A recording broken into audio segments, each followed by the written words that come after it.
14 del 1 al 3. Juan 14 del 1 al 3. Y cuando lo encuentren, pónganse de pie, por favor. Vamos a leer los 3 versículos para entrar en contexto de lo que vamos a ver hoy.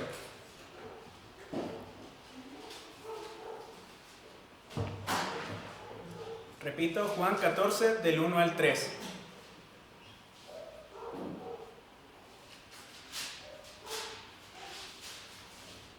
Dice así la palabra de Dios: No se turbe vuestro corazón, creéis en Dios, creed también en mí.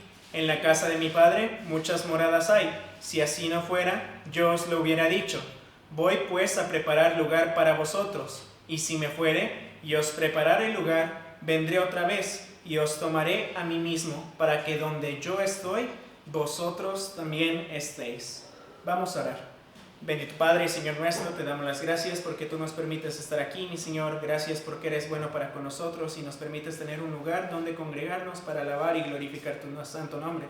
Te pido que nos ayudes a entender esta porción de tu palabra, mi Señor. Ayúdanos a retenerla en nuestros corazones y que sea de bendición, mi Señor.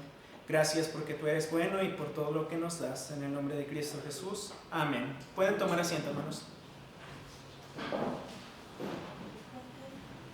Hoy me gustaría hablar de algo hermoso en las Escrituras, en este Evangelio de Juan. Jesús dijo esto a sus discípulos, pero nosotros como iglesia también lo podemos aplicar. De hecho, este pasaje era más para la iglesia que para los discípulos, porque en su momento los discípulos no lo entendieron. Me preguntará por qué. Si se fija, hemos visto en predicaciones anteriores que los discípulos aún tenían una venda en sus ojos. Escuchaban las palabras de Cristo, escuchaban todo lo que decía. Jesús les explicaba las parábolas, pero muchas veces ellos no las entendían, porque ellos todavía no eran regenerados. Sabemos que hasta después de que Cristo murió, resucitó y ascendió fue cuando ellos pudieron tener esa visión completa, pudieron quitarse la venda de los ojos, o más bien Cristo les quitó la venda de los ojos, porque ellos aún creían que Jesús iba a ser ese Mesías militar que los iba a libertar. Hasta que Él ascendió fue cuando ellos empezaron a entender por qué Él había venido y por qué había muerto, para cumplir la ley, para cumplir las Escrituras. Y no solo esto, sino que en esta porción les dijo que iba a volver otra vez. Para ponernos un poco en contexto, vamos a pensar un poco en dónde estamos ahorita. Lo leímos así, nada más los 3 versículos, pero ¿qué está pasando? En capítulos anteriores, justo en el capítulo 12, creo que es, ¿sí? 12. Jesús había tenido su entrada triunfal. Jesús había venido a Jerusalén y toda la multitud de gente le estaba proclamando como aquel Mesías esperado, pero no como el Mesías que nosotros conocemos. Otra vez vuelvo a decirlo, era el Mesías militar que ellos esperaban, o eso pensaban que era Jesús, aquel Mesías que les iba a libertar de la opresión de Roma y de los demás pueblos, aquel Jesús que traía un periodo de paz y un tiempo en donde Israel conquistaría las demás naciones. De hecho, uno de los discípulos creía esto hasta el momento de su crucifixión, tanto así que él fue quien le traicionó, Judas. Judas creía que él iba a ser aquel Mesías que iba a ser Israel grande otra vez. Lamentablemente, o mejor dicho, afortunadamente para nosotros, Cristo tenía otros planes, que era venir como el Mesías Redentor.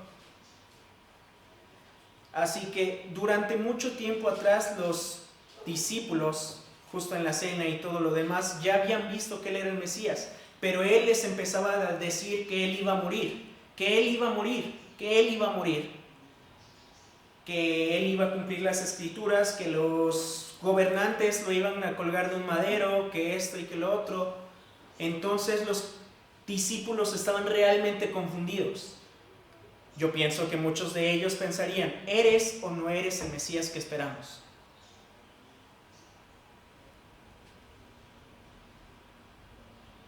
Ahora, en la última cena, Cristo hizo algo más que los dejó, yo pienso, muy confundidos. Por costumbre, los maestros no se ponían a servir a los discípulos, pero Jesús, después de que Judas salió, después de tomada la cena, hizo algo que los confundió más. Dice que se ciñó, agarró una toalla y empezó a lavar los pies de los discípulos, haciéndose como un siervo de los discípulos.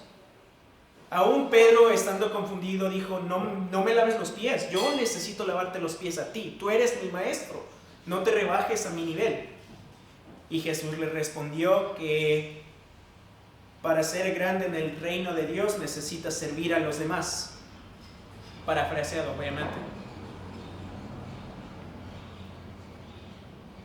Jesús les enseñó una lección de humildad para después pasar a decirles un discurso que abarca todo el capítulo 14 y creo que hasta el 16, si no mal lo recuerdo.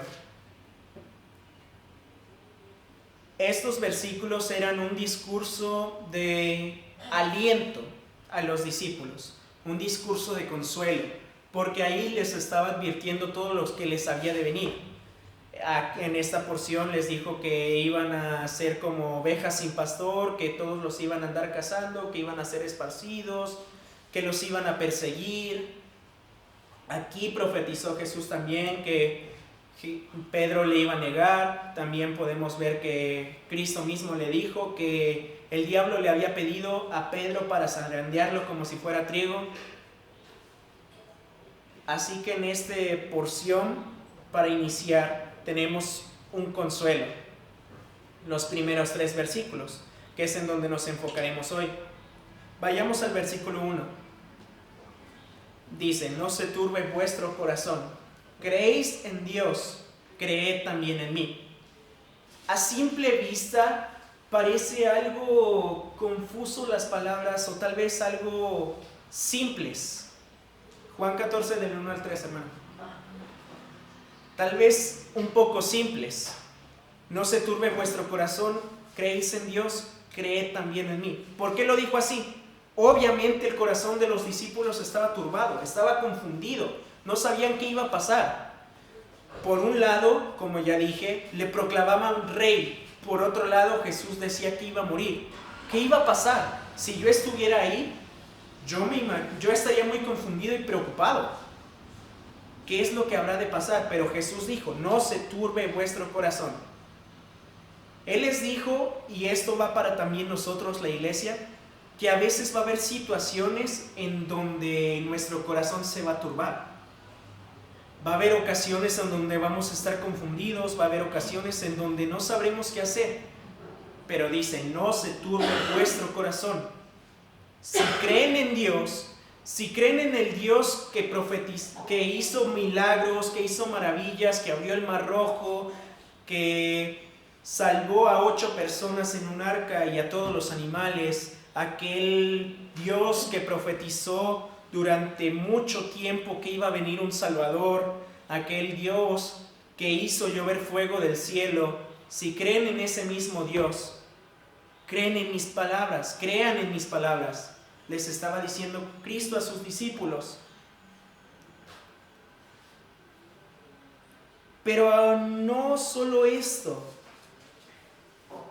sino que les estaba dando un consuelo, advirtiéndoles de todo lo que iba a venir.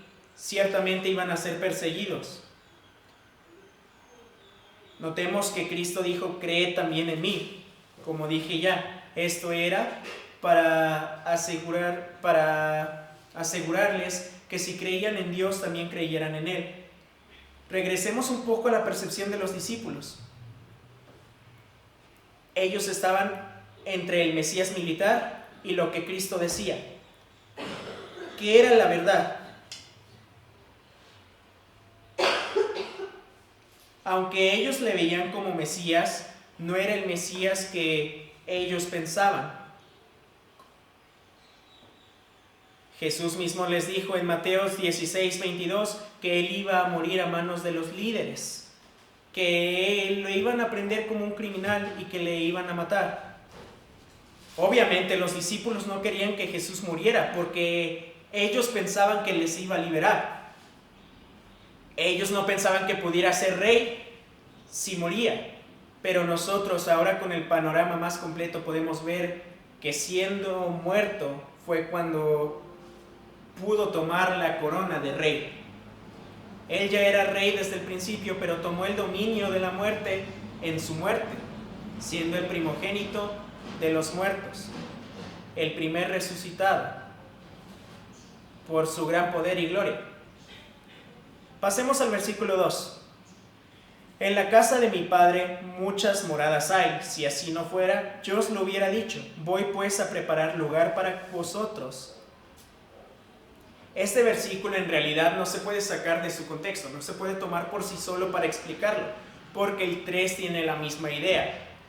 Y si me fuere y os prepararé el lugar, vendré otra vez y os tomaré a mí mismo, para que donde yo estoy, vosotros también estéis. Ahora, ¿qué significa esto? Tal vez nosotros no lo entendemos bien o lo leemos igual de corrido, porque no entendemos el contexto. Y esta vez no me refiero a lo que vimos en capítulos atrás. Me refiero al contexto cultural de los judíos. Por tradición, cuando un novio iba a casarse, se casaban al civil primero. Vamos a ponerlo en nuestros días. Se casaban al civil y en ese entonces el novio tenía que irse de su esposa a otro lugar para poder trabajar y juntar dinero para comprar una casa, lo necesario para que pudiera vivir con su nueva esposa. Aquí Cristo está usando ese mismo ejemplo, esa misma parábola, no sé, podríamos llamarle. Está haciendo una alegoría a Cristo con su esposa, y sabemos muy bien que la esposa de Cristo es la iglesia. Como dije, esto va para nosotros. Vamos a verlo otra vez. En la casa de mi padre muchas moradas hay. Ciertamente él estaba diciendo que había ya lugar para nosotros en la casa de su padre. Muchos pueden decir que es el cielo, pero estudiando me di cuenta que no. El cielo nada más es un lugar de paso para nosotros, la iglesia. El verdadero lugar donde vamos a morar con Cristo por toda la eternidad es la Nueva Jerusalén, los cielos nuevos, la tierra nueva. Esa vendría siendo nuestra morada celestial. El cielo nada más es una parada. El destino final vendría siendo la Nueva Jerusalén. Así que con esto en mente podemos seguir. Si no, yo os lo hubiera dicho, voy pues a preparar lugar para vosotros. Cristo ya lo tenía desde el principio, pero Él quería esperar un poco más para hacerlo mejor para nosotros, vamos a decirlo así. Y si me fuere y os prepararé el lugar, vendré otra vez y os tomaré a mí mismo, para que donde yo estoy, vosotros también estéis. Volviendo al contexto histórico, cultural, mejor dicho, este tiempo determinado no era terminado, vamos a decirlo así, no era finalizado por el novio, sino por el padre del novio. El padre del novio era el que despedía a su hijo para que fuera o mejor dicho, mandaba a su hijo a que fuera a trabajar, y él mismo le hablaba para decir: yo pienso que ya estás bien con lo que tienes, ya tienes lo suficiente, puedes regresar y empezar tu nueva vida con tu esposa. Y esto mismo hizo Cristo. Al momento de morir y ascender, fue a esperar a que su padre le dijera: está listo, puedes ir por tu esposa. Esto cumpliéndose en el rapto o en el arrebatamiento, cuando Jesús viene por su iglesia y la lleva al cielo para tener las bodas del Cordero. Durante las bodas del Cordero, que Dios sabe cuánto va a ser, pero vamos a regresar hasta después de los 7 años de tribulación, porque ahí Cristo va a hacer que descienda, al final va a hacer que descienda la nueva Jerusalén, los cielos nuevos, la tierra nueva, y es en donde nosotros vamos a morar con Él eternamente. Ahora, muchos dicen que en Mateo 24, cuando los discípulos le preguntaban a Jesús que cuándo iba a pasar estas cosas, Jesús les respondió: ni yo ni los ángeles sabemos. ¿Por qué? Porque, como les dije, la costumbre cultural era que Dios el Padre era quien le iba a decir a su hijo cuándo era el tiempo.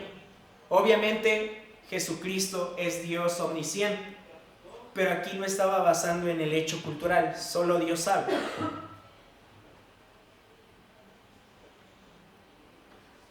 Versículo 3. Vendré otra vez, y si me fuere y os prepararé lugar, vendré otra vez y os tomaré a mí mismo, para que donde yo estoy, vosotros también estéis. El versículo 3, como dije ya, es la misma idea del versículo 2, siguiendo con esta alegoría. Esta idea donde Cristo volverá para tomar a su esposa, la iglesia, para que habitemos junto a Él, dando una promesa para nosotros ciertamente muy hermosa. Para los discípulos tal vez en ese momento era confusa. ¿A dónde se iba a ir? Ellos sabían que iba a morir, pero nadie regresa de la muerte, ¿o sí? Cristo pudo demostrar después que Él era el único que podía regresar de la muerte por sí mismo. Y ahora iba a regresar por su iglesia, eventualmente que los discípulos empezaron a formar, en Hechos capítulo 2, 1. Pero en este momento esta era una profecía para ellos. Sigue siendo una profecía para nosotros, pero para ellos era algo difícil de ver. Seguramente aún estaban muy confundidos, pero podemos ver que en Hechos empezaron a proclamar cómo Jesús era el Hijo de Dios y que vendría otra vez. Muchos de los que habían crucificado a Jesús estaban asustados porque decían esto, porque pensaban que iba a regresar a castigarles. Muchos aún seguían sin creer que Jesús era el Cristo, pero los discípulos seguían proclamando con más fuerza quién era Jesús. Después podemos ver en los versículos 4, 5 y 6 que Jesús les dijo: y sabéis a dónde voy, y sabéis el camino. Si ellos sabían a dónde iba, tal vez no, porque seguían confundidos. Ellos pensaban que iba a ser rey, ellos pensaban que estaba hablando de su muerto, no eran muy claros, para ellos no era muy claro lo que estaba diciendo Jesús aquí. Entonces Tomás les dijo: Señor, ¿a dónde vas? ¿Y cómo podemos saber ese camino? Él no se quedó con la duda y prefirió preguntar. Y Jesús le dijo: yo soy el camino, la verdad y la vida, y nadie viene al Padre si no es por mí. Jesús ahí mismo les dijo cuál es la forma en que cada uno de nosotros puede acercarse al Padre. No es con ritualismos, no es con sacrificios de machos cabríos, es a través de Cristo. Todo eso era una señal de Cristo. Cada ritual que Dios les instituyó, cada sacrificio era un espejo a Cristo. Era un reflejo de Cristo, un tipo de Cristo, una sombra. Y al morir Cristo y ver cumplido todo, los discípulos pudieron quitarse la venda de sus ojos y comprender bien lo que estaba diciendo Cristo. Ahora nosotros, como podemos verlo hacia atrás con un panorama ya completo, podemos ver a lo que Cristo se refería desde un principio. Podemos ver cómo Dios tenía un plan perfecto, en donde Cristo iba a venir a morir por su iglesia, para después venir a reinar. Tal vez los apóstoles en su momento no entendían mucho y no sabían qué estaba intentando decir. Pero nosotros, con nuestro panorama completo, podemos ver una promesa muy hermosa aquí. Una grande ilustración de cómo Cristo iba a venir por su iglesia, por su esposa. Dándonos una esperanza que por más que sean duras las pruebas, que por más que se vea gris el cielo, que por más que nos persigan, nos injurien o nos digan cosas hirientes, nosotros podemos tener paz en Cristo. No se turbe vuestro corazón. Creéis en Dios, creed también en mí. podemos dormir confiados en que Él vendrá a tomarnos y llevarnos no solo al cielo, sino a una eternidad junto a Él, así como Él lo había prometido. Vamos a orar. Bendito Padre y Señor nuestro, te damos las gracias porque eres bueno para con nosotros. Gracias porque tú nos das esta promesa tan grande, mi Señor, de que vendrás por nosotros otra vez.